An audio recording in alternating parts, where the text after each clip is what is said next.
So తన తర్వాత కూడా ఈ గేమ్ షాకూబ్ అన్నాడనమాట, నాకు ఇది అన్ఫెయిర్ అనిపిస్తుంది అని చెప్పేసి అన్నాడు. అంటే ఇందులో అన్ఫెయిర్ ఏముంది అని అంటే, ఇక్కడ ఎవరికైనా చూసే వాళ్ళకి అన్ఫెయిర్ అనిపిస్తుందా అని అడిగితే, ఇప్పుడు అడగడం తన వంతైనప్పుడు రెస్పాండ్ అవుతారు కదా ఎవరైనా. మరి ఆ అమ్మాయి దమ్ము శ్రీజ అక్కడ చేయలేపింది. దమ్ము శ్రీజ చేయలేపితే నీకేం అన్ఫెయిర్ అనిపించింది అని చెప్పేసి శ్రీముఖి అనింది. అంటే నాకు అన్ఫెయిర్ అనిపించింది అంటే ఎక్కడా అని చెప్పేలోపే నువ్వు మూసుకొని కూసో. ఏంటి ఆ స్లాంగ్ అంటే, ఒక సెలబ్రిటీ ఆ ప్లేస్లో ఉంటే శ్రీముఖి అలానే మాట్లాడుతుందా? నువ్వు కూసో, నువ్వు మూసుకొని కూసో, అట్లనే మాట్లాడుతుందా? అంటే వాల్యూ లేదు కామన్ మ్యాన్కి. అంటే ఏదో పిలిచారు వాళ్ళని సెలెక్ట్ చేయాలి అని చెప్పేసి, ఒక సెలబ్రిటీ హౌస్లోకి వెళ్తున్నప్పుడు ఎలాంటి రెస్ట్రిక్షన్స్ ఉండవు. అదే కామన్ మ్యాన్ వెళ్ళాలంటే ఇన్ని రెస్ట్రిక్షన్స్ ఉన్నాయి.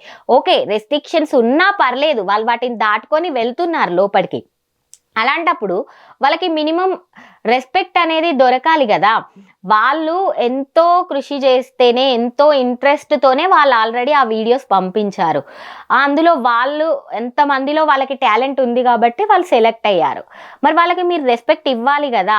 అలా మాట్లాడడం తన ఒపీనియన్, బిగ్ బాస్ అంటేనే ఎవరి ఒపీనియన్స్ వాళ్ళు చెప్పడము బిగ్ బాస్లో ఖచ్చితంగా ఉంటుంది. మొహం మీద కొట్టినట్లు మాట్లాడడమే బిగ్ బాస్ షో. ఇది ఒక రియాలిటీ షో.